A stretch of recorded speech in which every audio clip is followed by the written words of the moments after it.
우리 정승무 운암공원 명칭회복 추진위원장을 맡고 있습니다. 우리 정승무 위원장님의 도구만 발표 있겠습니다. 우리 자유시민연합의 산하단체인 운암공원 명칭회복 추진위원회를 맡아가 있습니다. 제가 지난 6월달에 세미나 때 주장을 해가지고 운암공원을 명칭을 되찾아서 이승만 대통령의 건국 정신을 다시 한번 되새기고 건국 이념을 반드시 대한민국에 세워서 올바른 나라를 만들어야 된다는 그런 각오를 가지고 한번 여러 선배님들 도움으로 진행을 하고 있습니다. 운암공원 명칭 회복의 취지입니다. 건국의 아버지 이승만 대통령을 기념하는 운암공원이 용두산공원으로 변경되어 오늘에 이르고 있습니다. 이를 다시 운암공원으로 명칭을 회복하자는 것은 1948년 8월 15일 자유 대한민국이 건국된 것을 영원히 기억하고 미래 세대가 보다 자유롭고 번영한 세상에서 살 수 있도록 하자는 데 그것이 있습니다. 제가 30살쯤 돼서 읽었던 책입니다. 아카바의 선물이라는 그 유대인 작가가 지은 처세술에 관한 책입니다. 이 내용을 제 인생의 좌우명으로 삼고 있습니다. 그래서 여러분께 제가 인생의 좌우명인 이 내용을 한번 읽어드리고 마치도록 하겠습니다. 나는 마치 최후의 순간이 다가온 것처럼 살아가리라. 나는 격분함으로써 시간을 낭비하지는 않으리라. 나는 행동함으로써 지연을 사라지게 만들리라. 나는 심령으로서 의심을 극복하리라. 나는 확신으로서 공포를 없애리라. 허황된 말을 듣지도 않으리라. 게으른 사람들이 있는 곳에서 시간을 낭비하지 않으리라. 게으른 친구를 만나지 않으리라. 나는 내가 게으른 자들을 찾는 것이 내가 사랑하는 사람들에게서 양식과 의복과 따뜻함을 훔치는 것임을 이제 알게 되었다. 나는 도적이 아니다. 나는 사랑을 가진 인간이다. 그리고 오늘이야말로 나의 사랑의 위대함을 증명할 마지막 기회이다. 나는 마치 최후의 순간이 다가온 것처럼 살아가리라. 저는 죽을 때까지 잘 죽는 방법을 공부하고 있습니다. 죽을 때 잘 죽어야지 제 가족이 행복할 수 있습니다. 내가 안 죽고 한 3년간 벌령이 들었으면 우리 집안 쫄딱 망하고 자식 새끼 아버지 원망하고 마누라대로 깨지고 자식이고 뭐고 가정이 파탄이 납니다. 죽는 그 순간까지 최후의 순간이 다가온 것처럼 살아가기 위해서 노력하고 있습니다. 여러분들도 자유 대한민국을 지키기 위해서 최후의 순간까지 최선을 다해 주실 것이라 믿어 의심치 않습니다. 감사합니다. 다음 목표는 여기 바른청년연합의 언론팀장을 맡고 있는 정승민 청년이 발표할 건데요. 이영 교수님을 비롯한 그 팀에서 만든 책이 반일 종족주의라는 책이 있습니다. 아마 그 책을 읽어보신 분도 많이 계시겠지만 반일 종족주의에 관한 간략한 도구가 발표했습니다. 오늘 제가 소개해드릴 책은 이제 원래는 반일 종족주의 한 것만을 소개를 드리려고 했는데요. 읽다 보니까 이제 이 내용 자체가 반일 종족주의만 읽어서는 완전히 이 내용 이해가 안 될 것이고 그 뒤에 나온 반일 종족주의와의 토제까지 읽어야 이제 그제서야 이제 비로소 내용 이해가 완전히 될 것 같다 싶어가지고 이 두 책을 좀 총체적으로 이야기를 해보려고 생각합니다. 이 책을 제가 읽게 된 배경에 대해서 먼저 이야기를 해보려고 하는데요. 2019년에 이제 강제징용 문제가 이제 대두가 됐었죠. 그때 이제 그 강제징용 피해자가 이제 승소를 강제징용 피해자에 대해서 이제 대법원 판결이 이제 인정을 하는 그런 이제 판결이 나오면서 일본이 경제 제재를 했니 뭐 노제패를 하니 이런 식으로 반일 선동이 대한민국에서 많이 발생을 했습니다. 반일 종족주의라는 책은 강제징용 문제라든지 또는 이제 위안부 문제라든지 우리가 형이 통념적으로 가지고 있던 반일 선동에 대해서 정면으로 반박을 하는 그런 책이었습니다. 우리 역사 교과서에 요 사진이 실려져 있거든요. 요 사진이 뭐냐면 이게 강제징용봉이라고 이제 사진이 실려 있는 겁니다. 알고 보니까 이 사진이 조선인을 찍은 게 아니라 일본인을 찍은 사진이었습니다. 이 일본인 광부의 사진을 마치 조선인이 착취당하는 것처럼 그렇게 묘사를 하고 있었던 것입니다. 이 반일 종족주의가 이러한 선동들을 깨는데 그 첫걸음을 내딛었다고 저는 생각합니다. 내용은 이제 크게 보면 이제 5가지가 있다고 저는 정리를 하겠는데요. 첫 번째는 이제 강제징용 판결의 이제 화상이고, 두 번째는 이제 식민지 수탈론, 여기에 대한 반박이고, 세 번째가 이제 민족에 관한 이제 문제. 근데 이제 저는 일단 독도 문제로 일단 통을 쳤고요. 그 다음에 이제 을사오정 문제, 그리고 마지막에 이제 위안부 문제, 이런 식으로 이제 흘러가는데, 강제징용에 대한 이야기만 좀 해보려고 합니다. 강제징용 판결 보면은 대법원의 요지가 일단은 첫 번째로 일본 법원의 판결을 배제하겠다 이거고, 두 번째는 친일 철주금, 그러니까 이게 구일본 제철의 승계 범인이다. 그러니까 일본 제철의 이제 책임을 승계한다 이 말입니다. 그리고 세 번째가 피고가 원고를 일본의 노무자로 데려가 일을 시킨 것은 반인도적 불법행위다 이렇게 이야기를 하는 겁니다.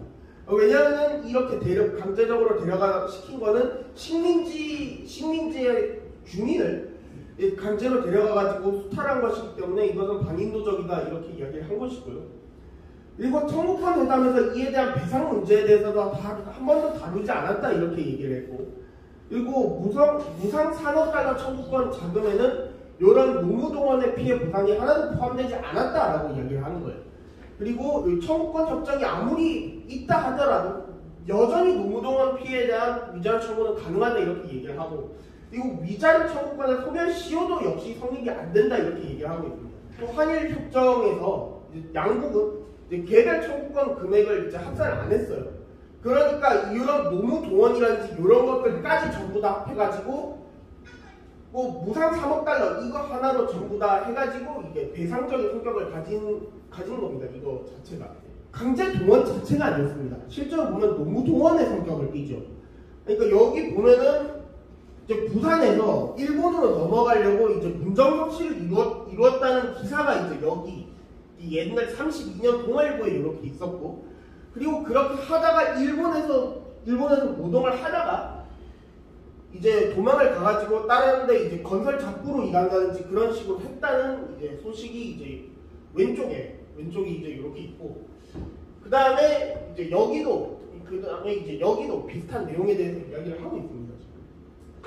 그리고 이제 일본인과 조선인의 임금 격차에 대한 문제도 사실 이제 1943년 당시에 처음에 일을 들어갔으니까 임금이 상대적으로 낮아볼 수밖에 없었지만, 그 이제 일하는 경력이 점점 쌓이고 나니까 이 임금 격차가 사실 없어졌다는 겁니다. 그러니까 임금 격차라든지 임금 차별이라든지 이런 것도 사실 허상입니다.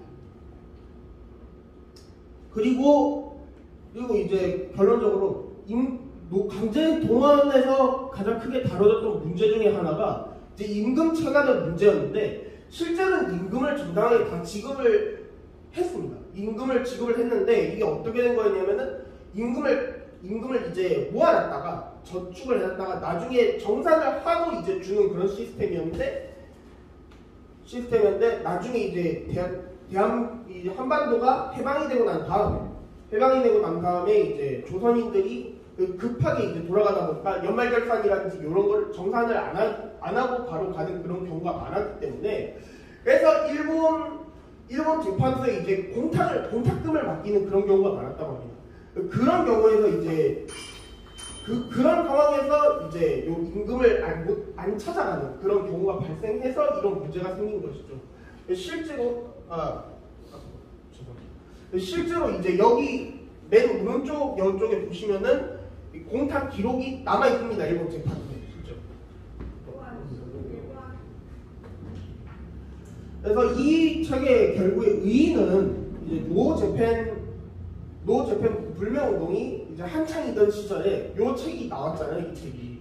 그러니까 요런 광기적인 집단 움직임에 대해서 제동을 걸기 시작한 첫 번째 움직임이었다고 생각합니다. 실제로 이제 제 친구들도 반일 종족주의 책이 나온 이후에 일부 친구들은 이제 그 책을 읽고 난 다음에 내가 왜 반일 불매운동 같은 거 하고 있지? 어차피 우리 유니클로 옷 입고 닌텐도 게임 하고 다 하는데 과연 불매운동을 해가지고 과연 우리가 얻는 게 뭐가 있느냐?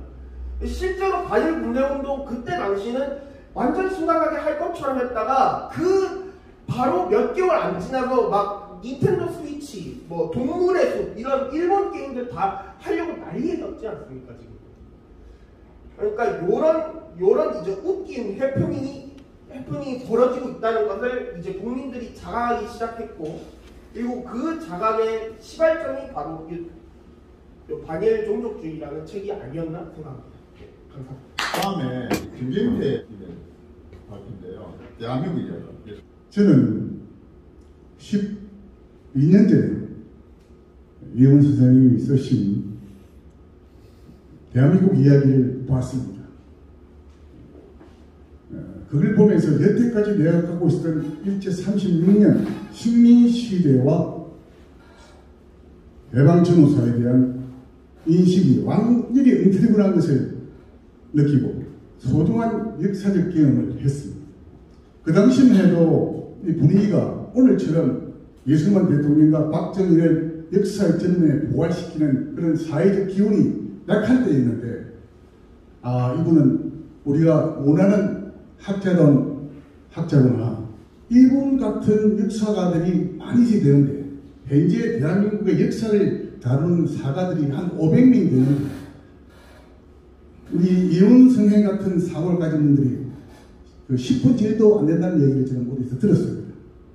그런 열세에 처한 입장에서 좌파들과의 그 날카로운 칼날의 정면으로 맞서는 그 용기에 저는 박수를 치지 않을 수가 없었습니다. 임진왜란 때 서해 유승준 선생이 고향인 낙항에서 징비록이라는 책을 썼습니다.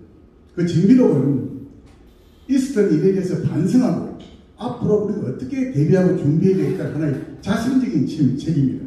근데 그 책은 300년 동안 책장의 서고에 같이 있었습니다. 징비록은 가르침이 있었지만 실천하지 않았기 때문에 300년 뒤에 우리의 조선과 백성이 외성무되었고, 오늘날 21세에는 징비록을 능가하는 이훈 선생의 대한민국 이야기를 그 속에 들어가면은 이 계약이나 30년 그 식민시대나 해방전후사의 선생님의 얘기는 해방 전후에 일어났던 상세한 얘기를 아주 해석이 아주 너무 좋습니다. 딱 집어넣어줍니다. 왜? 좌파들이 덤비지 못할 정도로 많은 연구, 고정, 팩트를 가지고 하기 때문에 여태까지 그에 대해서 반론을 아무도 못합니다. 그래서 우리 일반 국민들의 어떤 그 독서 수준, 그리고 제가 고등학교 과정에서는 이분의 책이 고등학생의 필수적으로 읽어야 할 도서의 목록에 들어간다면 이 학생들이 그걸 보고 우리의 자화상을, 우리가 지난 시간에 자화상을 만났을 때 우리의 사회는, 우리의 국가는 더 튼튼해질 수 있고 이 국민들이 더 개화되고, 그래서 지금 판치는 좌파들에게도 이길 수 있는 그런 원칙인 것. 지금 사실 이승만 대통령이 강화문에서 보활되기 전에 우리 이훈 선생님의 그 저수와 강연이 그 바닥에 깔려있다는 것을 저는 알았습니다. 역사를 모르는 민족은 반드시 낭패를 당한다. 그나마 선생님의 그 주장과 책과 그 내용들이 이제는 우리 국민 속에, 학생 속에 퍼져나갈 21세기의 새로운 진비록이 될 수 있는 그런 저는 희망을 가집니다. 제가 선생님 책을 보고 감사한 생각과 우리는 잘 수 있겠다. 역사를 올곧이 쓰는 학자가 있는 이상 그것이 정의이기 때문에 다소 어떤 시간 속에 좌파들이 득세하고 지금 미친놈처럼 날뛰지만 반드시 우리는 이걸 극복할 수 있다. 네, 선생님 감사합니다. 2023년 8월 1일자에 전면 광고를 저희 단체가 이렇게 광고를 했습니다. 이 광고 제목이 뭐냐? 광복절 회복과 운암공원 되찾기를 통하여 역사 전쟁에서 승리하자, 이런 제목으로 우리가 광고를 했어요. 이 광고에 이 동참한 단체가 전국에 240개 단체가 동참했습니다. 여기 뒤에 역사 전쟁에서 승리하자라고 이제 끝맺음을 했는데요. 사실 지금 우리 대한민국이 좌파와 우파 간의 지금 전쟁 상태다 이렇게 볼 수가 있고, 이거를 달리 이념 전쟁이다 이렇게 얘기하고 있죠. 이건 또 말하면 프레임 전쟁, 역사 전쟁 이렇게 얘기할 수 있습니다. 우리 대한민국 주사파가 사실 80년대 이후에 자생적으로 출범을 했습니다. 그 자생적 주사파의 역사 인식에 가장 중요한 영향을 미쳤던 역사책이 있었어요. 해전사, 해방전후사의 인식. 해방전후사의 인식이라는 이 책이 1권이 언제 나오느냐? 1979년도에 나왔습니다. 1권이 1979년도 나오고 6권까지 나왔어요. 이게 무려 10년간에 거쳐가지고 한 권씩, 두 권씩 이렇게 발간이 됐습니다. 이 책을 보면은 완전히 우리나라 대한민국 건국이 민족을 분단시킨 아주 잘못된 것이다 라는 그런 역사인식이 이 책 속에 들어가 있어요. 이게 그 당시 대학생들이 역사의 바이블로 읽었던 책입니다. 해방전후사 인식, 이 책자가. 이 책과 이 해방전후사 인식이라는 이게 소위 좌파적 가치관은 결국 역사를 그렇게 인식한 거고, 이승만 대통령이 분단의 원흉이라고 이렇게 저술하고 있어요. 그거를 우리 대학생들이 다 읽어가지고 마치 그것이 진실인 것처럼 받아들인 거예요. 그게 주사파의 역사 인식의 뿌리가 됐습니다. 이 해전사는 이 책이에요. 6권짜리 책입니다. 그래서 이게 대해서 이 잘못된 역사 인식을 바로잡자 해서 이 올바른 역사를 가르쳐야 되겠다 하고 나선 책이 이 해방전후사의 재인식이에요. 재인식. 이게 2권짜리 책입니다. 이 책을 저술한 분이 우리 이영호 교수님을 비롯한 여러 학자들이 이 책을 저술했어요. 이 책을 이제 2권짜리가 되다 보니까 이 책이 2권이 제법 두껍잖아요. 두껍다 보니까 이걸 한권으로 요약한 책이 바로 이 책입니다. 대한민국 이야기. 이거는 우리 이영호 교수님께서 이제 저술한 책이에요. 그래서 방금 이제 우리 김명태 회장님이 이 책을 소개를 했잖아요. 그러니까는 대한민국 이야기라는 이 책을 통해서 해전사, 해방전후사 인식이라는 그 아주 좌파적 역사관을 뿌리채 반박한 책입니다.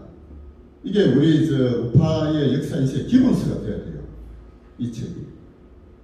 그리고 우리 이영 교수님이 쓰신 책이 또 역사책이 한 권 더 있습니다. 자, 이게 대한민국 역사. 이거는 해방 이후에 이승만, 박정희의 나라 바로 세우기라는 관점에서 쓰신 책이에요. 좌파적 가치관을 가진 책들이 우리 우파적 가치관을 가진 책보다 훨씬 많습니다. 훨씬 많고 훨씬 많이 팔리고 훨씬 많이 읽혔어요. 한 40대, 50대 전부 다 그런 역사책을 보고 지금까지 컸다니까요. 이 역사를 바로잡지 않으면 우리가 승리하기 어렵습니다. 그러니까 이 좌파적 역사관의 근본은 뭐냐? 이승만의 건국을 부정하는 게예요. 이승만의 건국을 부정하고 민족 통일을 앞세우고 일제시대 때 항일 무장투쟁 행동을 민족 정통성으로 내세우는데 가장 앞장선 사람이 누구냐? 김일성이다. 이런 역사 인식을 갖고 있다니까요. 그 인식을 깨뜨리지 않으면은 우파가 절대 승리할 수 없어요. 근데 이 좌파적 역사책들은 어마어마하게 많이 나와 있고 애들 동화책도 지금 무지무지하게 많다니까요. 초등학생도 전부 다 그런 역사책을 지금 다 공부하고 있어요. 근데 영 교수님이야말로 보정, 사실, 일단 사실 가지고 역사를 다시 올바로 보자. 그러니까 이게 뭡니까? 일제시대에 대한 올바른 인식부터 이제 해야 된다 하고 나온 책이 바로 반일종족주의에 대한 책이에요.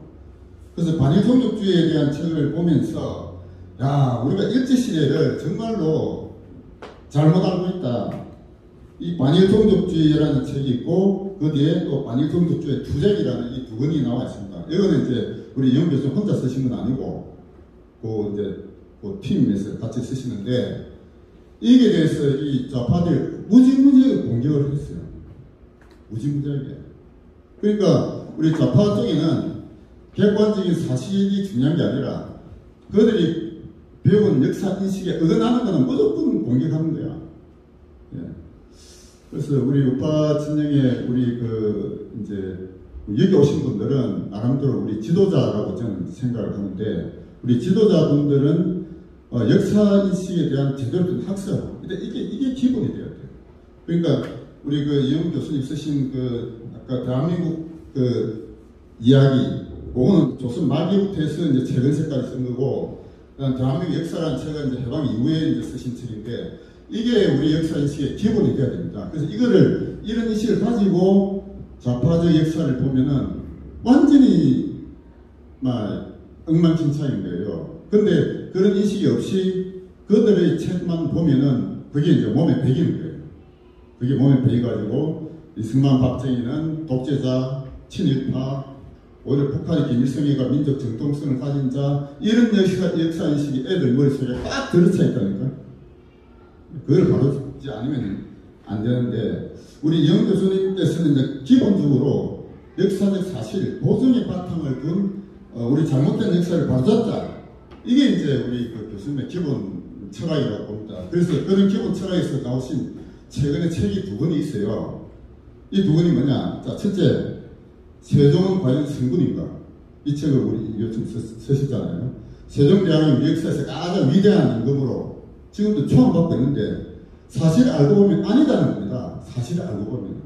예? 세종 때부터 조선시의 노예제가 훨씬 확장되고 사대주의가 훨씬 더 강화됐다 하고 우리 교수님들 고증을 통해서 이게 밝히고 있어요.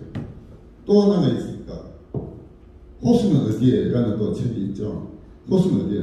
우리가 대한민국에 뭐 호남, 호서, 기호 딱 호자가 들어가는데 호수가 도대체 어디 있냐 이거죠. 환상의 호수다. 환상의 호수. 실제로는 없다 이겁니다. 실제로 없는데 조선 500년 동안에 환상의 호수를 가지고 이 지역을 나눈 거예요. 기호지방, 호남, 호서, 호수가 도대체 어디 있나 이겁니다. 우리가 조금만 사실관계를 생각해 보면은 누구나 그게 맞다. 이 뭔가 잘못된 역사인식이다. 환상이다. 이거 알 수 있는데 누구도 그런 그 의문을 제기하지 않고 지금까지 왔는 거예요.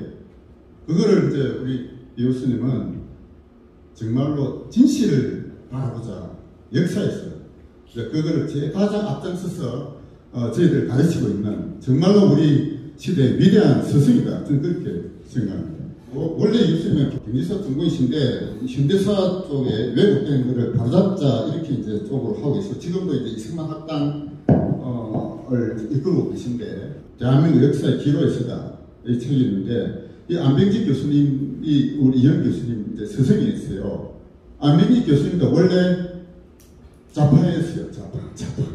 좌파적 가치관을 갖고 있다가 안병직 교수님은 이게 잘못된 거다 하고 이제 역사를 바로 잡아야 된다 하면서 우리 이영 교수님과 대담집을 했는데 요건 내용을 보면 조금 뭐라 그럴까 조금 어려운 용어도 많이 나와가지고 읽어내기가 쉽지는 않은데 어쨌든 우리 이영 교수님께서 우리 한국의 역사를 바로잡기 위해서 이제 안병직 교수님과 대담한 대담집, 이게 대단히 중요한 책입니다. 근데 이런 책이 우리 우파 운동하시는 분들에게 그렇게 널리 알려져 있지 않아요. 일단 쉬운 것부터 해서 우리가 역사 공부를 우리부터 제대로 역사 공부를 하고 또 우리 그 아이들에게 전파하고 이것이 아까 말씀하셨듯이 중고등학교 역사책에 실제로 반영될 수 있도록 우리가 정책으로 만들어내야 되겠다 이런 생각을 합니다. 시민운동에 있어서 역사학습의 중요성이라는 제목으로 저희가 이 교수님께 강의를 부탁드렸습니다. 저는 그 2017년도 2월달에 서울대학 경제학부에서 정년퇴직을 하고 전 6개월 전부터 이승만 학당이라는 것을 설립하였습니다. 지금까지 6년간 이승만 학당을 개설해서 우리 건국 대통령 이승만의 사상과 업적을 연구하고 교육하고 또 홍보하는 그런 일에 종사하고 있습니다. 그리고 이승만 학당이 3개월을 한 학기로 하는데 작년에는 여기 부산에서도 이승만 학당 제 16기인가요? 얘를 수강생을 모아서 강의를 한 적도 있습니다. 그리고 나니까 또 하와이에서도 하와달라에서 하와이에서는 또 이제 18기를 또 가져본 적도 있고요. 그래서 지금까지 한 확실히 한 50년 정도 수강생을 이제 개최를 했습니다. 그러는 도중에 뭐랄까 업적을 소중히 여겨받았는지 최근에 발족한 이승만 대통령 기념관 추진위원회에서도 초청을 받아서 거기서도 이제 활동을 해서 이승만 기념관 대통령 기념관 짓기 이제 국민운동에 이제 앞으로 좀 많이 역할을 해야 될 그런 입장에 있습니다. 예, 오늘 이 부산의 자유시민 여러분의 초청을 받아서 이 자리에 서게 된 것도 제 개인적으로 대단히 큰 영광이라고 생각합니다. 아까 여러분이 말씀을 앞에서 하셨는데 저는 우리 한국의 자유민주주의의 앞날은 그렇게 장담할 수 없다. 어떤 의미에서 좀 불안하다. 체제가 안정된 상태가 아니다. 그렇게 생각합니다. 우리를 둘러쓰고 있는 나라 가운데 이 북한은 같은 동족인데도 극단적으로 상이한 체제를 가지고 있고요. 뭐 왕조 체제 아닙니까? 왕조 체제요. 지금도 김정은이는 조선시대 왕처럼 살고 있는데 정처에 의해 뭐 외철할까 그 여인을 3명이나 거느리고 있고 그 4명의 여자로부터 벌써 7명의 아이를 출생했다고 합니다. 그리고 국가 경제의 상당 부분을 한 4분의 1 정도 되는 큰 부분을 수령의 경제로 이렇게 운영을 하고 있는데 조선왕조 시대에 조선왕들이 공방전을 두고 그 별도의 경제를 구성했는 것하고 똑같은 경제 체제를 지금 운영을 하고 있습니다. 북한은 우리처럼 하나로 통합된 시장 경제가 아니라 제2의 수령 경제가 있고요. 외국에서 들어오는 달러는 이쪽으로 일단 다 그쪽으로 갑니다. 그 다음에 그 밑에는 이제 당 지도들의 경제가 있고, 그 다음에는 공식적인 계획 경제가 주요 공업 중심으로 해서 있고, 그 밑에 이제 장마당이라고 해서 이제 서민들의 이제 생활. 그 조선시대와 똑같습니다. 그 조선 왕조 체제가 지금 하나의 부활을 해서 지금 있고요. 그 다음에 중국이 공산당 독재 체제. 그 다음에 일본도 있고 이제 미국이 있는데 이 우리 한국인들이 장차 어떻게 될 것인가? 외국의 많은 정치 평론가들은 장기적으로 보면은 10년, 20년, 30년 장기적으로 보면 한국은 아마 중국 체제에 포섭될 것이다. 그렇게 공공연하게 이야기를 하고 있습니다. 특히 문재인 대통령 집권 시절에 그런 이야기를 일본이나 미국에서 유명한 싱크탱크에서 그런 이야기들이 많이 나왔습니다. 그것은 한국인 자체가 하나의 이 대한민국이라는 나라를 중심으로 해서 정치적으로 잘 단계될 상태가 아니고 국가의 정체성이 심하게 혼란되어 있는 가운데 분열해 있기 때문에 그렇다 그렇게 생각합니다.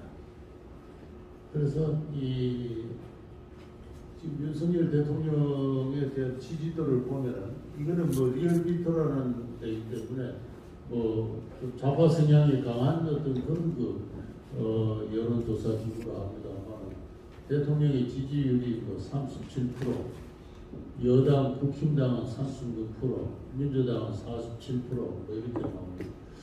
다소 좌편향된 여론조사라고는 하나 그래도 공신력 있는 3대 여론조사 기구의 하나라고 하는데 아니나 다를까 어제 발표된 강서구청장 선거에서는 여당이 참패를 했습니다. 내년 4월에 있을 총선이나 그 다음 있을 대통령 선거에서 어떻게 될지 아무도 장담할 수가 없는 상태고 그만큼 우리나라 국민들 자체의 마음 자체가 지금 유동하고 있다. 그렇게 이야기를 합니다. 국민들의 마음이 유동하고 있으니까 정치 세력들도 대단히 불안정하고 자기의 본체, 본 색깔을 드러내려고 하고 있지 않고, 특히 여당이 국힘당이라는 게 이데올로기적으로 어떠한 정체성을 갖는가 싶은 참 심의애매한 상태다. 반면에 이 민주당은 상당히 이데올로기적으로 강건한 정당이고, 소위 북한과 중국과 친하거나 동조해야 된다는 생각으로 똘똘 뭉친 그런 사람인데 반해서, 한마디로 말해서 이제 저는 그것을 가지고 이제 넓은 의미의 민족주의, 이쪽에 좌파 민족주의적 성향이 대단히 강한 사람들이고 그걸 숨김없이 드러내고 있습니다. 노무현 대통령이 이제 기념관이 세워지는데 전국에서 매달 회비를 내는 회원이 2만 명이라고 합니다. 2만 명이 한 달에 10,000원만 내도 2억 원 아닙니까? 2억 원이면 연간 24억 원이고, 근데 뭐 10,000원씩만 내겠어요. 2만원, 3만원 내는 분도 있을 테고, 연간 한 30억 정도의 기금이 안정적으로 모아지면서 그 대통령 기념관을 훌륭하게 운영을 합니다. 그만큼 좌파 민족주의는 지금 풀뿌리화돼가지고 이 사회 곳곳에 진보의 뿌리를 내리고 있습니다. 민족문제연구소라고 있어요. 그 좌파 역사단체입니다. 거기서 친일 인명사정도 만들어서 배포하고 좌파 운동의 정신적인 구심체인데, 거기는 매월 회비를 내는 전국의 회원이 뭐 제가 직접 확인한 바는 아닙니다만 거의 3만 명이나 된다고 그래요. 좌파 풀뿌리 단체가 이렇게 강건하게 자리 잡았는데, 우파 자유시민운동단체는 제가 알기로는 여기 부산밖에 없는 것 같습니다. 부산에서 이제 막 태동하고 있는 그러한 상태입니다. 아직은 뭐 세력이 10,000명, 30,000명에 비한다면 형편없지 않습니다. 제가 박근혜 대통령이 탄핵이 되었을 때, 대통령이 뭐 좀 그 주변 관리를 잘못해가지고 다소간의 실수는 있은 듯 하지만은 개인적으로 국가 재정을 오용을 해서 사익을 추구했거나 또는 이 국가의 안위를 위태롭게 할 중대 범죄를 저지르는 게 아닌데 이게 탄핵 사유가 될 수 있느냐, 저는 그렇게 생각했습니다. 그래서 결국은 그 대기업에 부탁을 해서 불법적인 기금을 조성을 해서 재단을 만들어서 그걸 사유화하려고 했다는 제목으로 탄핵이 됐는데, 그 박근혜 대통령이 얼마 전에도 이야기했지만 내가 청탁을 받은 적은 없다. 청탁도 받은 적도 없는데 무슨 왜 그러냐. 저는 아직도 그 사건을 잘 이해를 못합니다. 그래서 제가 조금 이따 설명할 반일 종족주의라는 일종의 저급한 정신문화로서만 설명할 수 있는 하나의 우리 대한민국 역사에서 비극적인 이야기인데요. 그 사건이 일어나고 나서 제가 가만히 생각하니까, 제가 명색이 참 평생에 뭐 연구자라고 대학 교수로 살아와서 맨날 입으로만 뭐 역사가 잘못됐다 이래서는 안 되겠다, 내부터 실천을 좀 해야 되겠다 해서, 그 당시 무슨 당입니까? 지금 국힘당에 당원으로 이제 혼자 이제 가입을 했습니다. 그래서 제 나름대로 큰 결심을 해가지고 또 한 달에 회비를 30,000원씩 해가지고 인터넷으로 가입을 했는데, 저는 가입하고 나서는 제가 당장 무슨 저한테 뭐 전화라도 걸려올 줄 알았어요. 그래서 대학 교수가 가입을 했으니까 지구당 위원장님도 되는 사람이 뭐 차라 하자고 인사 나올 줄 알았는데, 한 달이 지나고 두 달이 지나고 아무 소식이 없어요. 당원 교육을 받으라고 하면 연락이 온 적이 있는 것 같습니다. 근데 제가 뭐 멀리 찾아갈 수도 없고, 받지는 않았는데 한 달이 지나고 2달이 지나고 1년이 지나고 2년이 지나도 아무런 소식이 없어요. 또 제가 나 가입했습니다. 가서 또 서든할 일도 아니고 제 회비만 당비만 이제 열심히 이제 냈는데 나중에 당 대표를 선거를 할 때 당 대표 선거하라고 이제 문자 그게 날라오더라고요. 그런데 마침 이제 그러고 한 2년 6개월쯤 되니까 지난 총선 때인가요? 제 친구 되는 김문수라는 사람이 당을 하나 만드니까 자기를 도와달라 해서 그러면 이제 어디 정당 가입해 있는가 있느냐 하니까 내 국힘당에 가입해 있다고 그러니까 그 탈퇴해야 된다 해서 그래서 탈퇴했습니다. 그동안 그런 이야기를 안 하고 있다가 얼마 전에 국힘당의 당 기자를 만나서 사실은 내가 이랬는데 어떻게 정당이 그렇게 풀뿌리 조직이 죽어 있느냐. 내가 살고 있는 동네에도 그 당원들이 있을 텐데 연말이 되면은 소주라도 한번 하자고 뭐 해야 될 거 아니냐. 연초가 되면 신년 할애라도 한번 해야 될 거 아니냐. 하다못해 어디 향후에 동창회도 다 그렇게 하는데 명색이 이념적 조직인 정당이 이렇게까지 당원 관리를 안 하느냐. 그래서 나는 솔직히 말해서 국힘당에는 희망이 없다고 생각한다. 반면에 민주당하고 사회당이라고 있죠. 사회정의당. 거기는 제가 아는 당원이 제 후배가 있는데 바빠요.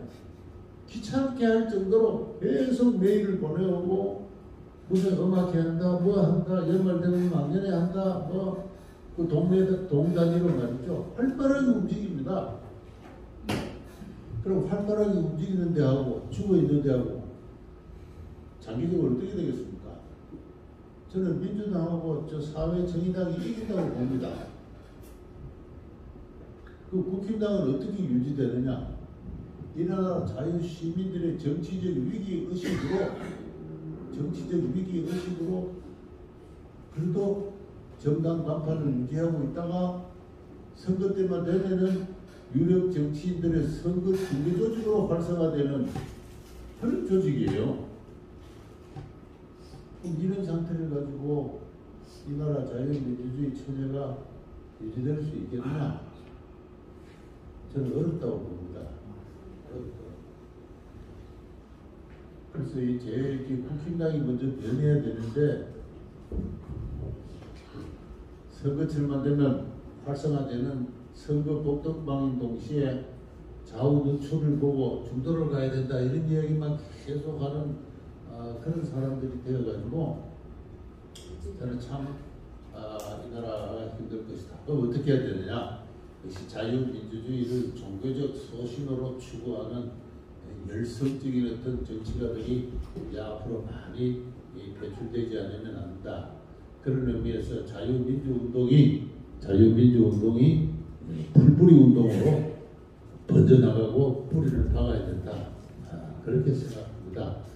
그 일만이 아직은 늦지 않았으니까 이 나라를 자유민주주의 국가로 선진화시키는 천경이다. 다른 길은 없다. 그렇죠? 네, 그렇게 생각합니다. 그럴 때 우리가 부닥치고 있는 가장 무서운 적이 뭐냐? 가장 강한 적이 뭐냐? 아까도 이야기했죠. 노무현 대통령 기념관에 회비를 내는 연간 저희 2만 명의 회원들, 풀뿌리화된 좌파들, 민족문제연구소에 회비를 내는 3만 명의 풀뿌리화된 그 사람들, 그 사람들의 정치적인 결집이 뭐냐? 한마디로 말해서 민족주의입니다. 민족주의. 우리의 적은 민족주의다. 여러분도 다 민족주의자들입니다. 저도 한때 민족주의자였고, 그러나 우리는 민족주의라는 어떤 감성의 체계를 벗어나가지고 이성적인 자유민주주의로 나아가야 되는데, 그래서 진보 자유와 수구 민족, 저는 이제 어디 가나 치신. 왜 보수자예요?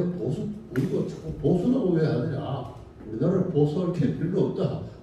그러니까 자유주의자가 진보다. 그러니까 진보 자유와 그다음에 항상 그 진보를 자처해온 게 민족인데 민족주의자들인데 알고 보면은 이게 조선왕조 그 위정척사파 그다음에 저 북한의 김일성 주사파 그것에 불과하다. 그러니까 그게 수구 민족이다. 수구 좌파다. 그래서 자유민족과 수구 좌파 간의 투쟁이다. 그렇게 이야기합니다.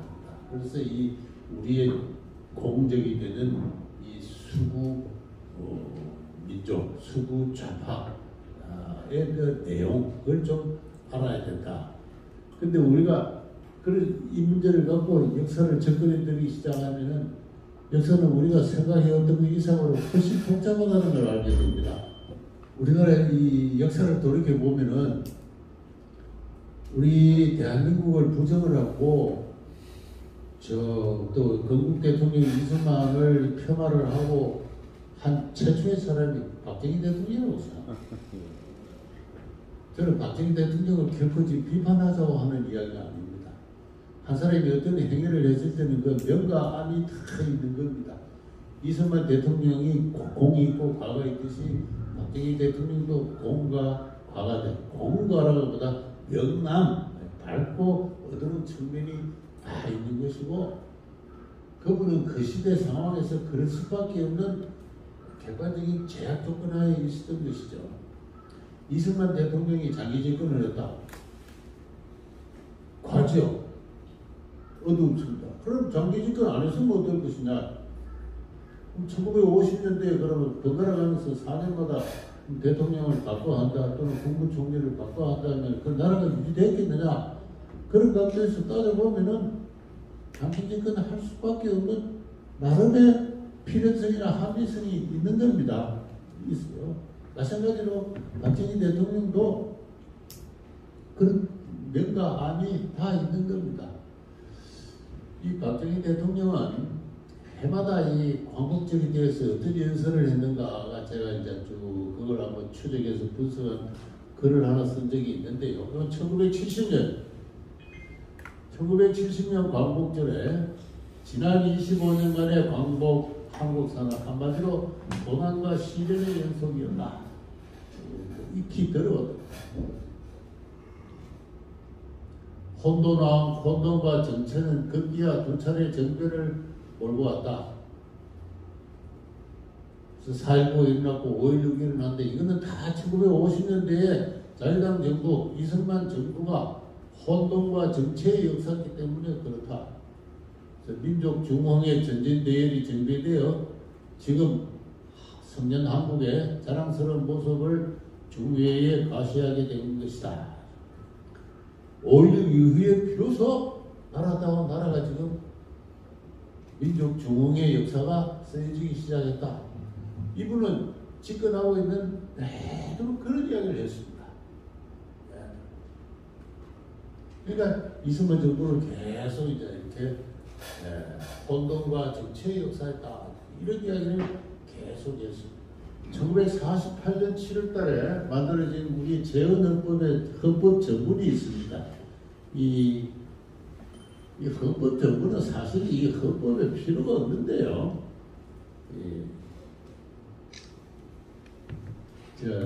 헌법 전문이라고 역사적 서술을 하는 부분이 들어갔는데 미국의 독립선수를 흉내내가지고 이제 했는데 사실 이게 계속 큰 발상을 불러일으킵니다. 재헌헌법에 보면은 유구한 역사와 전통에 빛나는 우리들 대한민국은 기미 3.1운동으로 대한민국을 건립하여 세계에 선포한 위대한 독립정신을 계승하여 이제 민주 독립국가를 재건함에 있어서 이렇게 시작합니다. 이 말을 만든 것은 이승만 당시 국회의장이에요. 기미 3.1운동으로 대한민국을 건립해서 세계의 독립을 선포를 했으나 그 다음 한 문장이 빠져 있습니다. 원래 그 당시는 세계 정세로 인해서 실패를 하였고 이후 참 혈전고투의 독립운동을 벌려서 이제 민주 독립국가를 재건한다 이제 하는 그런 뜻입니다.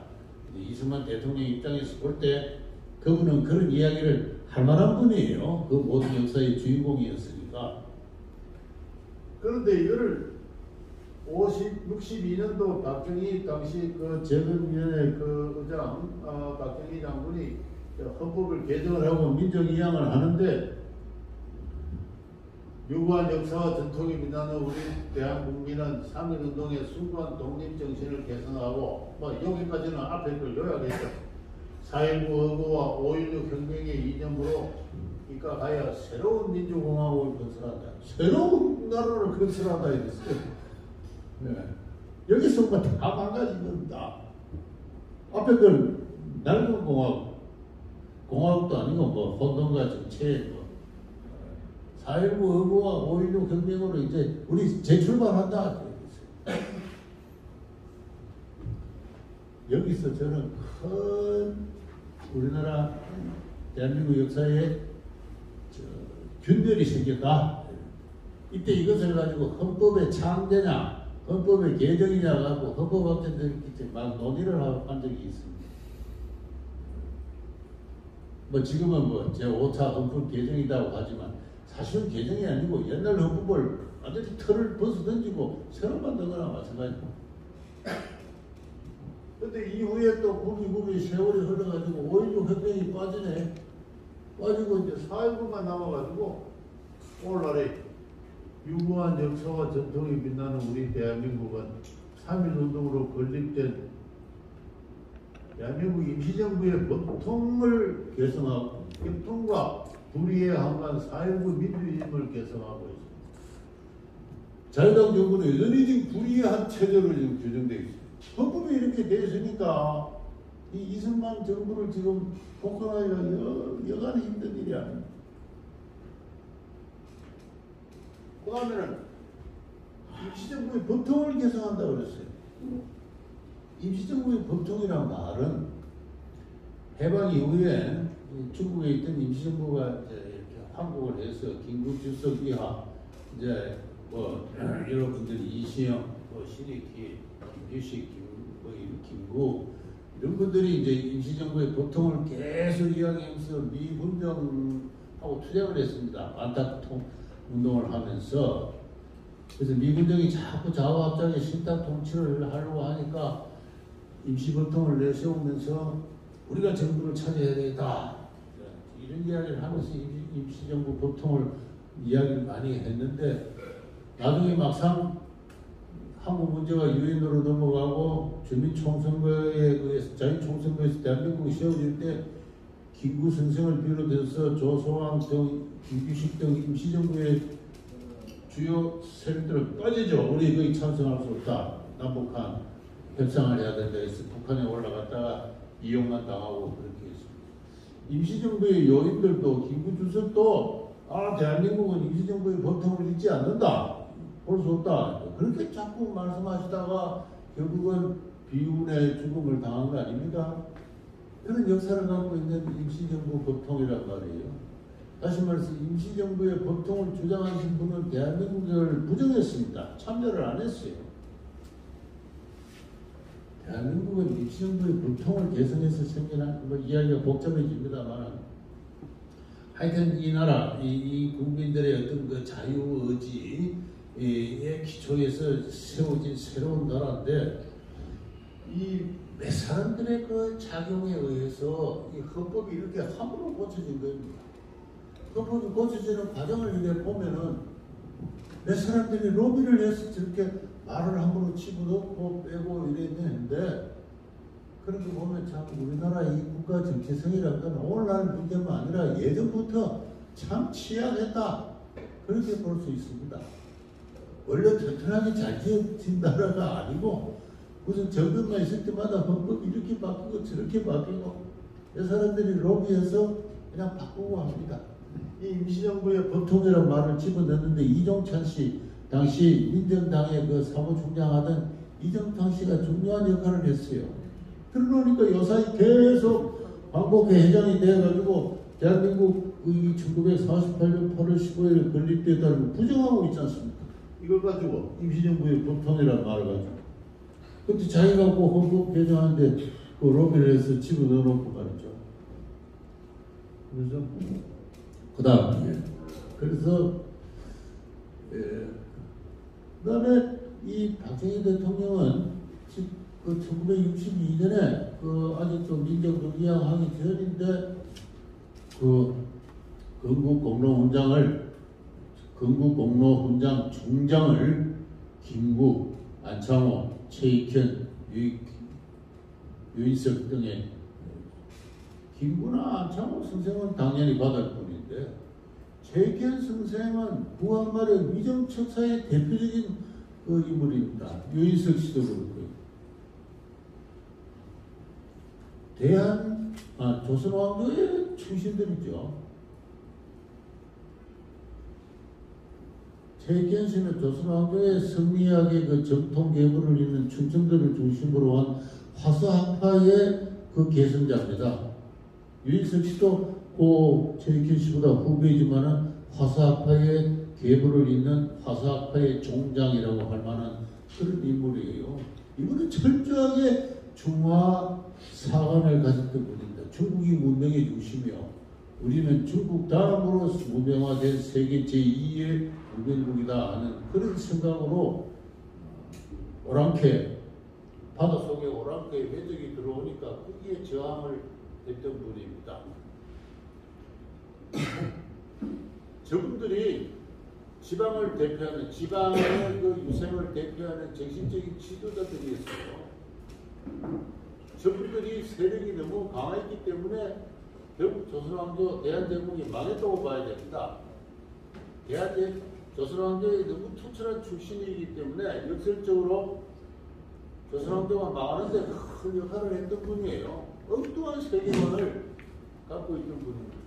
유인석 씨는 1895년에 단발령이 일어나니까 거기에 저항을 해서 어병을 일으켰습니다. 그 어병 부대 내에 이분이 총사령관이고 한 부대에 그 포수들이 모인 쌍놈들이 모인 부대가 있었어요. 그 부대장 김백선이라는 부대장인데 이분은 포수 출신입니다. 성격이 좀 급하고 그랬던지 한 번은 참모장 회의를 하는데 양반한테 대어들었어요.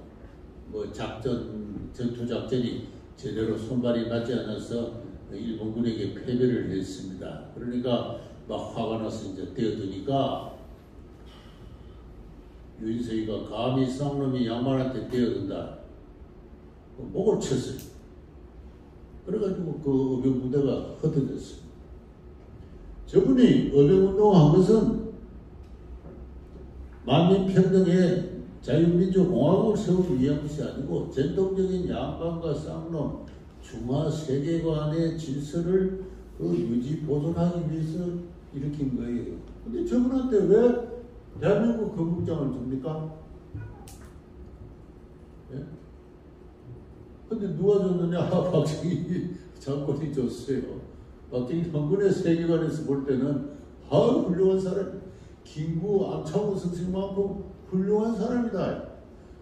턱도 없는 짓인데 그 당시는 당연하게 그렇게 줬어요. 또 아무도 뭐라 그러지 않고 지금도 그 지방에 유인석 씨가 모시는 그 충청도 제천에 가면 사당이 있습니다. 크게 잘 해놨어요. 그 63년도에는 그 운암공원을 폐지를 하고 용두산공원으로 다시 이제 일본이 만든 용두산공원으로 그 이름을 복귀시키는데도 그것도 박정희 장군이 지시해서 한 겁니까? 69년도에는 백범광장을 지금 동상이 져 있는 자리가 원래 이승만 대통령의 동상에 서 있던 자리. 이승만 대통령이 4.19 때 이제 하야를 하셨는데 4.19가 일어나니까 일본의 폭도들이 동상을 끌어내렸습니다. 그러니까 동상에 새끼들을 매가지고 서울 시내를 지지 끌고 다니고 그랬는데 그걸 보면 참 참 어떤 의미에서 잔인하다, 야만적이다. 그분이 없었으면은 이 나라가 서지 못했을, 나라가 세워졌더라도 다른 나라가 세워졌을 가능성이 큰 그런 분인데,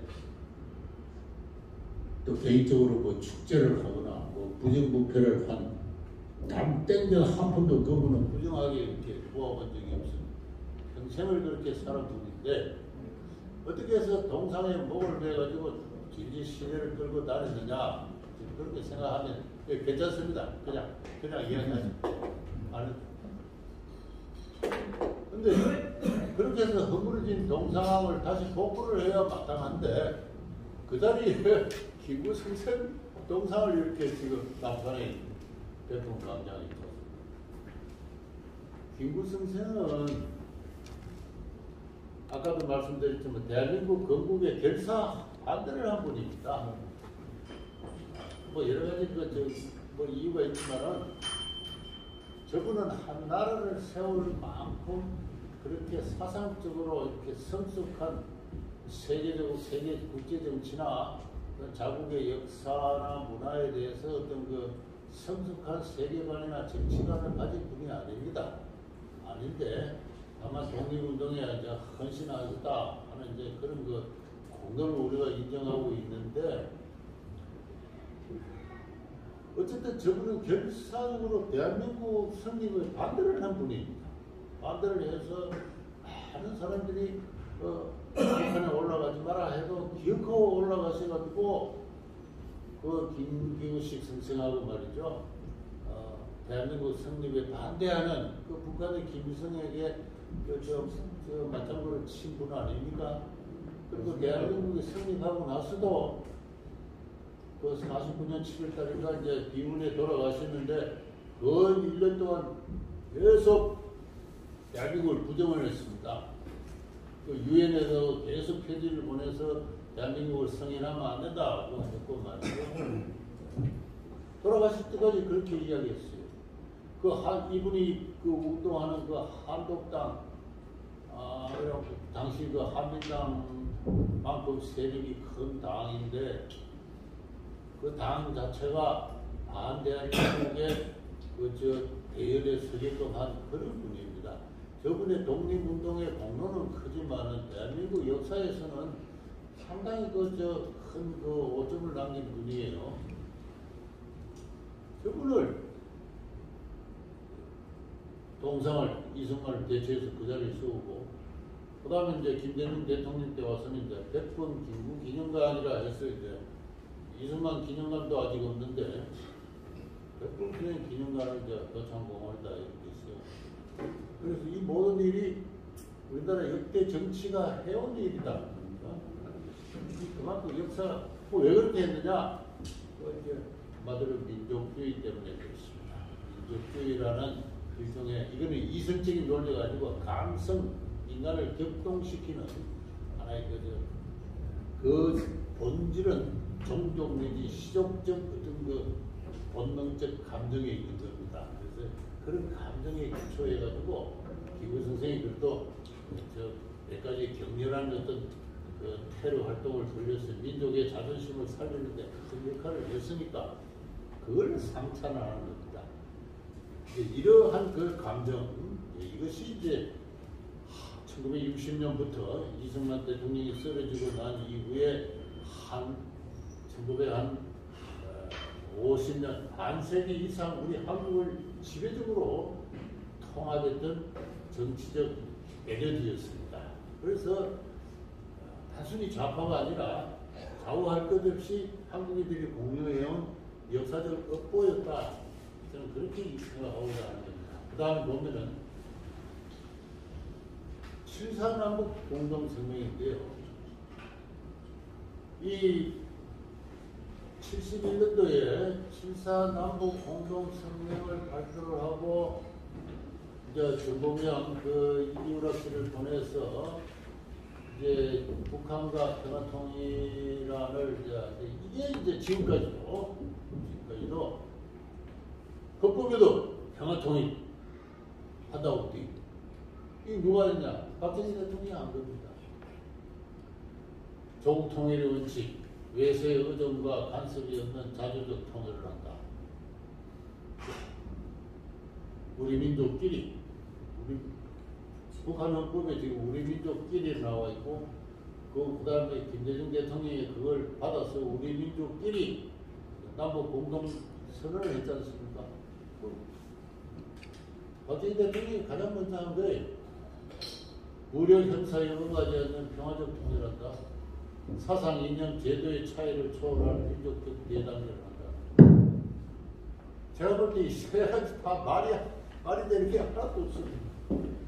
사상 이념 제도의 차이 때문에 분단이 되었는데 사상 이념 제도의 차이를 초월한 대담을 한다. 이걸 어떻게 합니까? 할 수가 없어요. 이걸 제일 먼저 알아신 분이 이승만 그 당시 박사입니다. 이분이 처음부터 공산주의에 대해서 그렇게 경계심을 가진 건 아니에요. 그 1922년도에 공산당의 당부당이라는 글을 쓰셨는데 거기에 보면은 공산주의는 좋은 점도 있고 나쁜 점도 있다. 좋은 점을 또 언급을 했습니다. 그 뒤에도 공산주의에 대해서 글을 쓴 걸 보면은 신분, 차이를 넘어서 모든 사람이 평등하게 살자는 공산주의 이념은 좋다. 그런 이름을 이렇게 말하신 분입니다. 그러다가 이게 1940년대, 30년대 후반 40년대가 되면서 이분이 확실한 반공주의자. 공산주의는 콜레라와 같다. 콜레라와 같다. 왜 그러냐? 오랜 독립운동을 하면서 수많은 사람과 부닥치고 싸우고 하다 보니까 또 국제정세가 돌아가는 걸 보니까 공산주의가 콜레라와 같다. 사람을 죽이는 무서운 병균과 같다. 그걸 알게 된 겁니다. 그렇게 해서 해방에 의해 돌아오자마자 1946년 3월 달에 천국을 다니면서 여행을 하면서 강연을 하는데 그때 그분을 맞이한 환영객 총수는 신문에 난 통계만 다 합해도 100만 명. 신문에 안 나와 있는 환영객들 길거리에 서서 그분을 맞이한 다 합하면 저는 한 200만 가까이 되지 않을까 싶은데요. 그때마다 이분이 한 소리는 여러분의 가족이 공산주의자라면은 그는 더 이상 여러분의 가족이 아닙니다. 이렇게 이야기해요. 공산주의는 가족보다는 계급, 민족보다는 소련의 말을 추종하는 사람들입니다. 그래서 여러분의 재산을 빼앗고 여러분의 교회를, 종교를 부정하고 나아가서 국가도 부정하는 이러한 사람들입니다. 방법 노선을 높이 깃발을 드니까 당시 갈 길을 몰라 하던 대부분의 우리 남한 주민들이 북한에서 내려온 사람까지 합쳐서 그분을 받들고 세운 나라가 대한민국인데 어떻게 사상과 이념과 제도의 차이를 초월해서 민족적 대단결을 합니까? 여러분의 동생이 공산주의자라면 여러분 더 이상 그분하고 저 형제처럼 우애롭게 지낼 수가 없어요. 맞습니다. 네. 저도 우리 집안에 제 동생이 하나가 저도 원래는 학생운동하다가 제적도 당해가지고 제 영향을 받아서 제 동생이 그렇게 됐다고 제가 늘 미안하게 생각합니다만 이 친구가 저 좌파 운동가가 되어가지고는 저하고 잘 이야기도 안 합니다. 그냥 형님 뭐 안녕하십니까 뭐 정도지 같이 앉아서 이야기도 못하고 그러다가 얼마 전에 오늘 작고를 했어요. 제가 늘 미안하게 생각합니다. 사상 이념 제도에 초월한 민족적 대단결 됩니다. 되고 무력 행사에 의거하지 않는 평화적 통일 우리가 북한하고 전쟁하자는 이야기는 아닙니다. 그러나 북한의 저 김정은 정권을 무너뜨릴 수 있으면 무너뜨려야죠. 무슨 수를 쓰든 간에. 그리고 외세의 의존과 간섭 없는 자주 통일을 어떻게 합니까? 분단 자체가 외세에 의해서 됐는데 통일은 우리가 미국의 힘을 빌어서 일본의 협조를 얻어가지고 이 동아시아의 큰 자유인의 국제사회를 형성하게 될 때, 그리고 중국도 나중에 거기에 포섭이 될 때, 그때 통일이 이루어지는 거예요. 우리 민족끼리 뭐 어떻게 북한하고 통일합니까? 저는 한국과 통일을 하기 위해서는 한국, 일본, 대만, 호주 등 이 동아시아의 자유국가들이 EU처럼 하나의 큰 연합을 결성하고, 이것이 결국은 중국의 저 공산체제를 무너뜨리고, 그런 상태에서 좀 통일이 가능하다고 생각합니다. 어떻게 우리 민족끼리 통일합니까? 그래서 저는 박정희 대통령은 역사적으로 참 이승만 대통령의 비견할 만한 큰 공로를 세운 분입니다. 우리 한국인들을 세계 시장에서 뛰놀게끔 하는 경제 체제를 건설한 분 아니에요.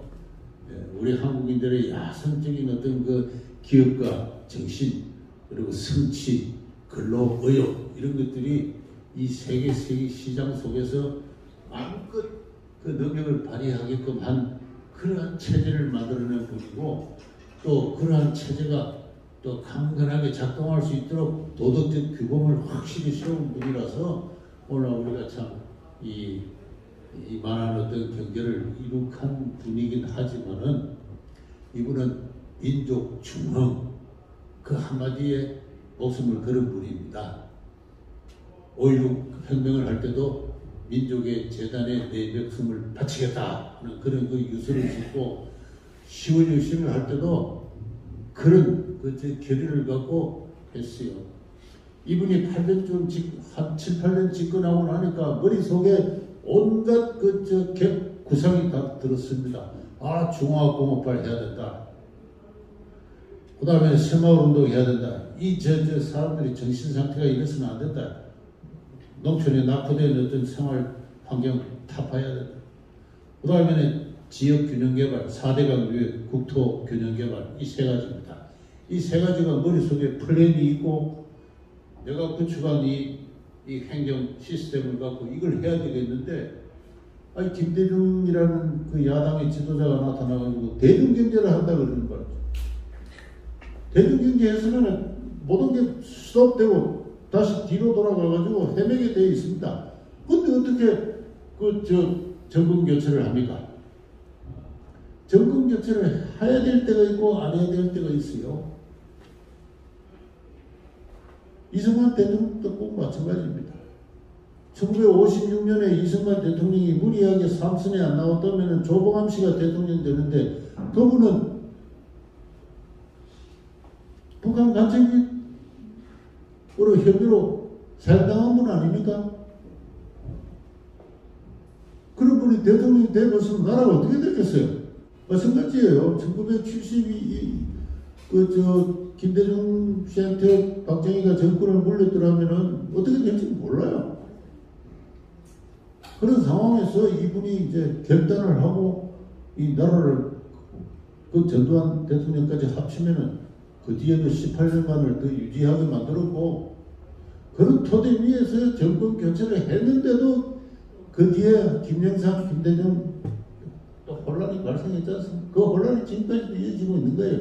그러니까 민주주의에서 평화 정권 교체는 가장 중요한 덕목이 아닙니다. 우리 한국 사람들이 민주정치하면은 뭐 정권 교체만 생각하는데, 가장 중요한 것은 이 개인의 권리, 개인의 생명과 재산과 권리를 어떻게 안정적으로 보존하고 그 수준을 높이는가, 그게 민주정치의 핵심인데요. 무슨 제가 말씀드리려 하면은, 박정희 대통령이 참 그 훌륭한 일을 많이 하셨는데, 저는 10월 유신도 참 훌륭한 일이었다고 생각합니다. 그 나중에 유신을 해제하고 나니까 한 800명 정도의 정치인들이 복권됐는데, 800명 정도의 정치적 욕구를 통제를 하면서 민족 중흥의 큰 사업을 일으켰어요. 저는 그거 훌륭했다고 생각합니다. 그런데 정치 사상 철학에 있어서는 오로지 민족 중심이었으니까, 저는 솔직히 말해서 엉터리 같은 통일 정책을 내세워가지고 그걸 그대로 나중에 김대중 대통령이 남북 공동성명을 해가지고 지금까지도 큰 혼란이 일어나고 있어요. 북한과의 통일은 우리 민족끼리 결코 할 수 없어요. 국제사회의 협력을 얻어가지고 해야 될 일이고, 서독이 어떻게 동독을 통일할 수 있었습니까? 서독이 힘만으로 했어요? 대안도 없습니다.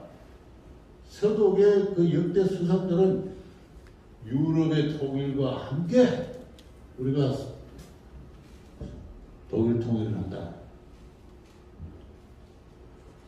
동독도 유럽의 일부 아닙니까? 우리가 EU라는 유럽 통합을 지금 꿈꾸고 있는데 독일은 통일부터 먼저 해야 되지 않겠습니까? 그래서 영국, 프랑스 등등 주변의 여러 나라들의 협조를 얻은 거예요. 우리가 지금 북한을 통일하다 우리 힘으로 결코 할 수가 없어요. 국제사회의 도움을 받아야 되죠. 그 국제사회의 도움을 받기 위해서는 EU 같은 아시아의 국제사회를 만들어내야 됩니다. 그러면 자연히 북한도 포섭될 수밖에 없어요. 그런 경륜을 갖고 나라를 발해야 되는데, 그 점에서 오늘날 잘못된 우리 민족끼리의 통일 정책의 원조는 불행하게도 우리의 참 박정희 대통령이다. 역사는 그거 거의 복잡하게. 근데 그 당시 저런 생각을 하는 사람이 누가 있었습니까? 세월이 지금 벌써 한 50년 지나니까 제 같은 사람이 나타나서 저거 잘못됐다고 이야기하는 거지. 그 당시에도 또 잘못됐다고 이야기하는 사람 아무도 없었어요. 박정희 대통령이 이제 이 남북 성명을 발표한 다음에 이걸 구실로 해서 이제 10월 유신을 했지 않습니까? 이또 역사에 참 10월 유신을 하긴 해야 되겠는데, 그래서 야당에게 정권을 넘겨줄 수가 없는데 무슨 명분이 있어야 되니까 이제 앞서 그런 거 7.4 남북 공동성명을 발표를 했고, 그래서 비상계엄을 선포한 다음에 평화통일을 한다고 하면서 유신을 했어요. 좀 억지죠. 억지입니다. 그래서 저는 박정희 대통령은 독재를 했다고 생각합니다. 왜? 백성들로, 우리 국민들로 하여금 대통령을 직접 선출한 기회를 봉쇄를 했잖아요. 통일주체 국민회의를 만들어가지고 대통령 간접 선거를 하게 했으니까, 거기에 비한다면은 이승만 대통령은 독재를 한 적이 없습니다. 계속 국민이 대통령을 직접 뽑는 직선제를 그분이 만들었고, 원래는 국회가 했는데, 국회가 아니라 국민들이 대통령을 뽑아야 된다. 그리고 4.4, 5.2 개혁 3선 그걸 했지만은 국민들이 선출하게 만들었잖아요. 국민들이 다수가 찬성을 하니까 대통령이 취임했고, 나중에는 부정선거가 본인은 몰랐지만 나중에 진상이 밝혀지고 나니까 국민이 원한다면 하야한다 해서 하야했잖아요. 항상 국민이 원한다면 항상 그런 말을 하신 분이고 끝까지 이걸 실천하신 분인데, 박정희 대통령은 그냥 국민이 직접 대통령 선거 뽑는 거 이거 안 된다 이렇게 해가지고 통일주체 국민회의를 만들고 해서 우리 헌정사에서 탈법적인 그런 역사를 만들어냈습니다. 만들어냈는데 그분의 강인한 민족주의가 이제 민족 지상주의가 이제 그런 결단을 하게 만들었다는 거. 임시정부 법통은 몇 사람의 장단에 의해서 헌법에 들어가게 됐다는 거 이야기를. 저분이 김준효 씨 고려대학 총장인데 중경에 있는 대한민국 임시정부에서 잠시 참여했던 분입니다. 그러니까 저분은 평생 대한민국 임시정부야말로 대한민국의 전신이다 하는 이런 생각을 하던 분이고, 헌법 개정할 때가 되니까 적극적으로 로비를 해가지고 헌법 전문을 저렇게 고쳤다. 이것도 이제 김구성 생각 동일한 어떤 민족 지상주의적 어떤 그러한 소산이다라는 걸 제가 말씀드리고, 그 다음에는 앞서 말씀한 저 바탕 위에서 해방 전후사의 일식이라는 이제 책이 나오게 된 겁니다. 고려대학의 강만길 교수를 비롯해서 제야 역사 학자인 박연채 이런 분들이 이제 또 송건호 이런 분들이 중심이 돼가지고 역사를 만들어냈어요.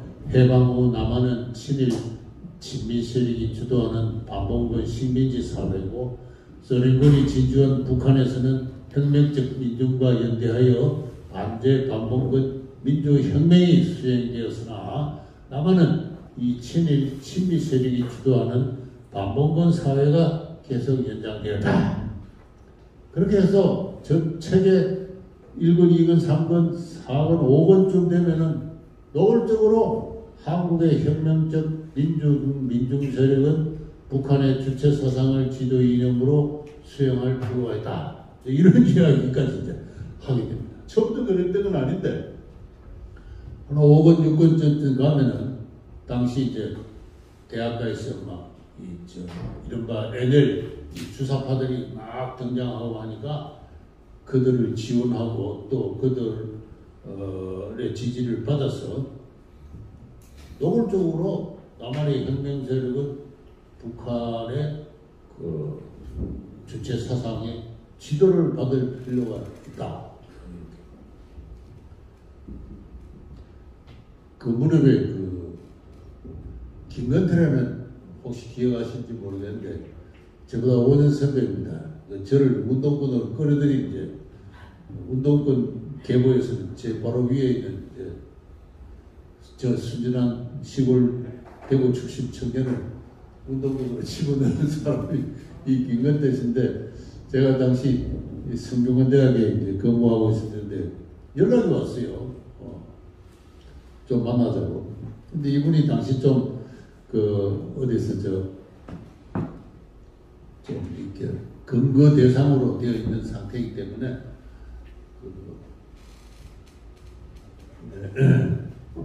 저는 이 좀 경제적으로 어려워서 날 보고 좀 도와달라는 소리 모양이다 싶어가지고 연락을 받고 급하게 어떻게 돈을 좀 마련해가지고 한 20만 원인가 마련해서 이제 서울의 광장시장이라는 데서 이제 만났습니다. 몇 년 만에 만나서 반가워서 선배님 어떻게 잘 지내십니까? 뭐 이래도 있는데 아직도 국회의원이 되기 전이죠.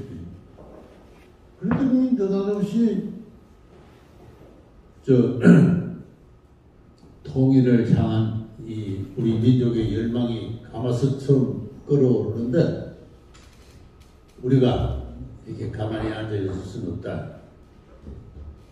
통일의 열망을 받아들여가지고 우리가 주체적으로 개혁을 못한다면은 북한의 지도를 받을 필요가 있다. 이러는 거예요. 저는 그 당시 벌써 이제 좀 상당한 정도로 이 동구가 무너지고 독일도 통일되고 막 이제 그런 과정에서 저는 이제 내가 뭘 많이 잘못 알았구나 싶어서 사상적으로 상당히 이제 우쪽으로 자유주의 쪽으로 전향해 있는데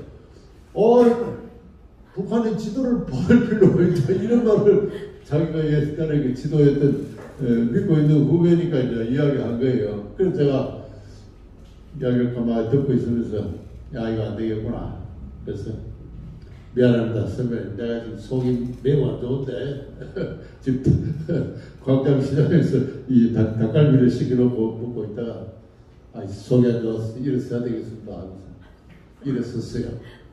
준비해 간 돈을 줄까 말까 그러다가 에라이씨 줄이 멀쩡하고 그냥 돌아섰는데 좀 있으니까 국회의원이 되고 막 출세가도록 달리더라고요. 한 번은 어디서 만났더니 저를 보더니 아주 싸늘한 눈초리로 그냥 쳐다보는 그런 기억이 나는데 불행하게도 정치적으로 상당히 클 줄 알았는데 아마 그분이 살아있으면 지금 아마 이해찬 씨 그런 위치 정도에 가 있을 뿐인데 일찍 작고를 했습니다. 이런 식으로 80년대 중후반이 되면은 북한의 지도를 받아야 된다 이런 생각을 하는 사람들이 많이 늘어났어요. 늘어났고 그게 이제 저런 책으로 이제 공공연하게 이제 나왔습니다. 나오니까 이게 이제 지금까지도 한국의 정치, 야당의 정치 주도 세력으로 형성하게 됐습니다.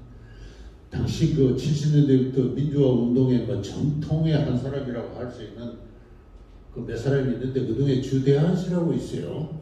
이 부마 사태의 그 제1호 근거자라 주동자로 지목되어 있고 이후 사회노동당을 유럽식의 노동당을 건설하려고 많이 노력하다가 지금은 저하고 같이 이제 이승만 기념관 추진위원회 회원으로 뭐 같이 참 친하게 지내는 사람입니다만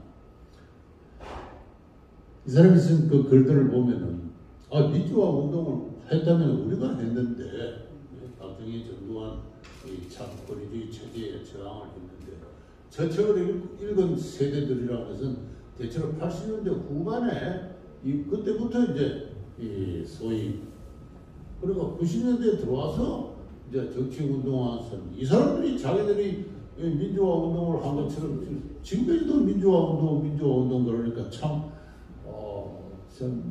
자기로서는 심하게 이 명의를 도용당한 사람.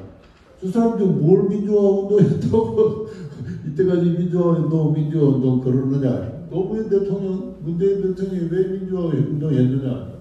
민주화 운동 다 끝나고 나서 뭐 약간의 인권 변호사로서 역할을 한 것이지. 그런 글을 보고 저는 주대한 씨보다는 좀 더 일찍 생각이 돌아섰던 사람으로서 참 공감을 하지 않을 수밖에 없습니다. 이렇게 해서 박정희가 뿌린 씨앗 토양에다가 박정희 체제가 전두환 체제가 무너지고 나니까 그 토양 위에서 통일을 지상의 과제로 삼는 정치 세력이 민주화 운동의 명의를 도용하면서 커서 지금은 한국에서 가장 잘 조직된 정치 세력으로 군림하고 있습니다. 지난번에 윤석열 대통령이 당선된 것은 좀 일종의 그 우연이라고 생각해요. 우연. 이 정치가 출신이 아니잖아요. 이 체제에 대해서 위기를 느끼고 있는 한국의 시민들이, 국민들이 윤석열이라는 사람이 나타나니까 결집을 한 것이지. 아까 제가 말씀드린 대로 풀뿌리 자유시민 운동으로 그 정치 세력이 그 조직화되고 힘을 발휘해서 만들어낸 대통령이 아니에요. 제가 말씀드리고 싶은 것은 우리가 알고 있는 이 민족주의라는 게 도대체 뭐냐? 저는 이제 어디까지나 연구자고 하기 때문에 이 민족주의의 한국의 뿌리가 뭐냐? 그래서 이제 반일 종족주의라는 책을 이제 이렇게 쓰게 된 겁니다. 이 기초는 우리 한국의 전통 종교다. 전통 종교다. 그러니까 그만큼 풀뿌리 정신문화에 토착을 한국의 자유민주주의는 그 역사가 그렇게 깊지 않습니다. 우리 한국인들이 자유를 알은 역사는 기껏해야 1895년까지 1896년 독립협회로 그 역사가 올라가요. 그게 벌써 뭐 120년 아닙니까? 그런데 1945년 일제로부터 해방되기 전까지는 몇몇 생각자들, 독립운동을 하는 사람들이, 특히 이승만 박사 같은 분들이 이 자유정신에 입각해서 민족을 재건해야 된다고 생각을 했지, 일제 치하에 있는 대부분의 한국인들은 개인이나 자유라는 정치 철학을 몰랐습니다. 몰랐어요. 아주 생소한 개념. 그 유진호라는 법학자가 쓴 책을 보면은 우리 한국인들이 자유를 알게 된 것은 3.1운동 때부터인데 3.1 독립선언서를 자세히 읽어보면은 민족의 자유와 독립을 이야기했지 그보다 더 원초적인 개인의 자유에 대해서는 그 독립선언서 안에 내용이 없다. 그러니까 저 그 말이 맞다고 생각합니다. 그러니까 민족의 선각자들 중심으로 해서는 1896년, 7년 그 단계에서부터 자유 이념이 미국 선교사들을 통해서 흘러 들어왔고 몇몇 이승만을 비롯한 이제 선각자들의 정신을 일깨우고 그들로 하여금 독립운동을 하게 만들었지만은 또 1919년 일제 지배를 받으면서 한국인이 비로소 근대적인 민족 의식을 자각을 하게 되고, 그렇게 해서 민족의 독립과 조선민의 자유를 이야기하기 시작을 한 건 사실이지만은 개인의 천부적 권리로서 자유라는 것은 아직도 생소한 개념이었습니다. 그것이 이제 해방 이후에 공산주의의 위협하에서, 공산주의라는 게 뭡니까? 재산을 빼는 거 아니에요. 쉽게 이야기해서 북한에서 토지개혁을 했습니다. 약 100만 명의 북한 사람들이 48년까지 남한으로 쫓겨내려왔어요.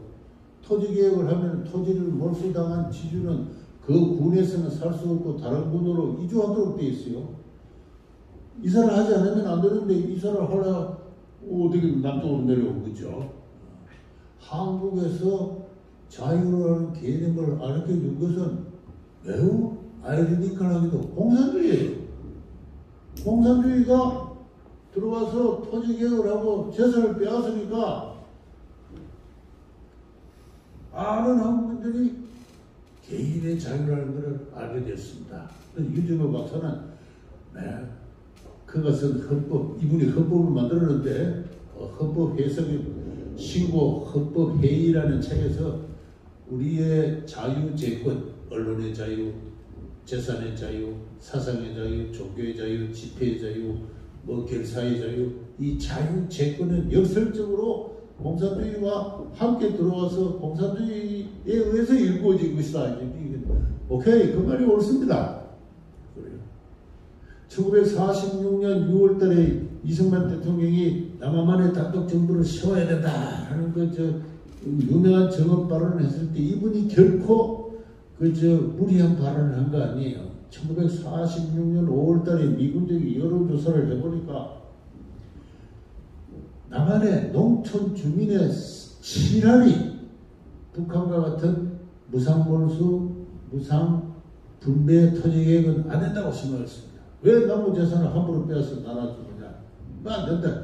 개혁을 할 필요가 있을진데 당연히 적정한 가격을 지불하고 국가가 수용해서 적정한 가격으로 분배를 해야 된다. 유상 분배, 유상 몰수가 그게 우리 남한 국민의 대다수의 생각이었어요. 그리고 미소 공동위원회가 깨지니까 남한만이라도 북한과 같은 임시인민위원회를 만들어야 된다. 남한 국민은 자유 사상을 뭔지는 몰랐지만은 자기 일상생활의 지혜로서 삶의 윤리로서 그러한 어떤 자기 근로의 원칙에 의해서 자기 책임의 원칙에 의해서 우리 인생은 스스로 살지 않으면 안 된다는 그 전통 경제 윤리에 충실했고 그런 의미에서 공산주의에 대해서 거부감을 가졌습니다. 그것이 결과적으로 자유민주주의 국가 체제를 만드는데 큰 동력이 되었고 그 앞장선 분이 바로 이승만 이분이에요. 공산주의라는 것은 콜레라와 같습니다. 민족 통일을 고대하나 여의치 않으니 남한만이라도 먼저 세워서 병든 몸의 반쪽만이라도 건강을 먼저 지킨 다음에 나머지 반쪽의 건강을 회복해야 될 일입니다. 라고 그렇게 주장해서 국민의 절대적인 지지를 받아가지고 대통령이 된 분이에요. 대통령이 되기 전에 벌써 이 자료들을 보면은 국부 이승만 이렇게 나옵니다.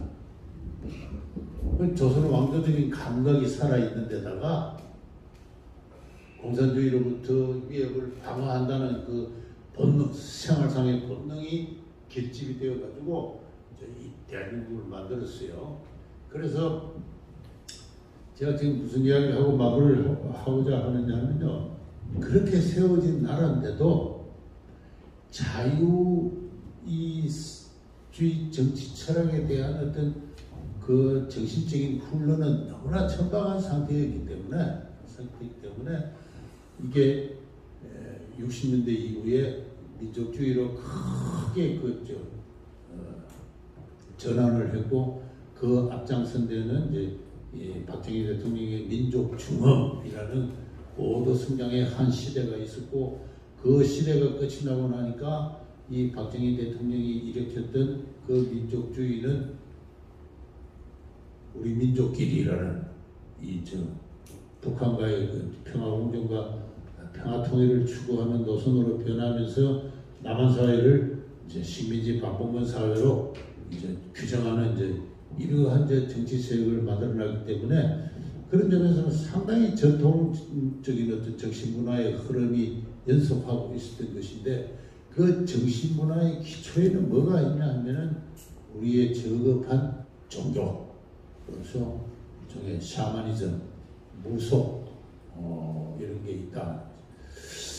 제가 그 이야기를 하려고 왔는데 벌써 시간이 다 돼가지고 그 이야기는 제가 반일 종족주의라는 책에 자세하게 썼습니다. 민족주의의 정신적인 뿌리가 뭐냐까지 파고들한 학자는 아직은 제가 잘 알지 못합니다. 제가 한번 해보려고 하는데 제 전공은 경제사학자입니다. 경제사학이고 이거 하려면은 민속학하는, 인류학하는, 종교학하는 이런 사람들이 들어와서 이제 해야 되는데 제가 이미 정년퇴직도 하고 했는데 제 전공 영역을 벗어나서 그런 것까지 파헤치려고 하니까 상당히 좀 덥습니다. 이미 나이도 이제 70을 넘기고 해서 좀 그런데 하여튼 저는 이제 문제 제기 형태로 우리 한국인들을 강하게 휘어잡고 있는 이 민족주의라는 것은 어디서 뚝 떨어진 게 아니고 그 원초적인 그 형태는 조선시대에 이미 있는 거다.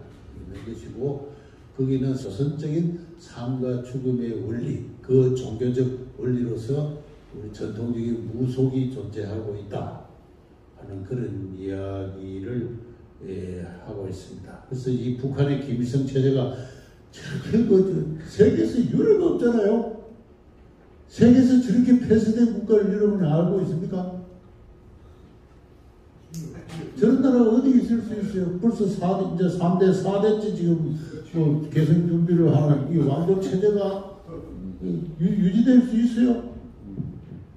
또 저 왕조 체제가 핵을 개발한다고 하실 때 남한에서 막 돈을 몇천원이나 갖다 줬습니다. 예? 이런 남한 사회가 어떻게 있을 수 있어요?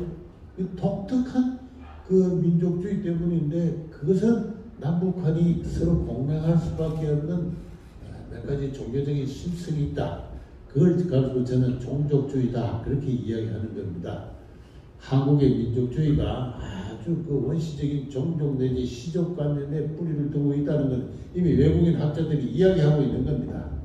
근데 저는 그것을 좀 더 구체화해가지고 삶과 죽음의 원리로 파헤쳐 들어가가지고 그 전통적인 종교 토대 위에서 한국의 강인한 이 중세 종교가 현대판으로 재편성된 것이 민족주의고 이 민족주의가 우리 한국인을 자유선진화로 이끌어가는 최대 장벽으로 가로놓여 있다. 이거 타협할 수 있느냐? 저는 오늘날 한국의 자유시민에게 부여된 큰 역사적 과제다, 도전이다 그렇게 생각합니다. 제 이야기 일단 여기서 마치겠습니다.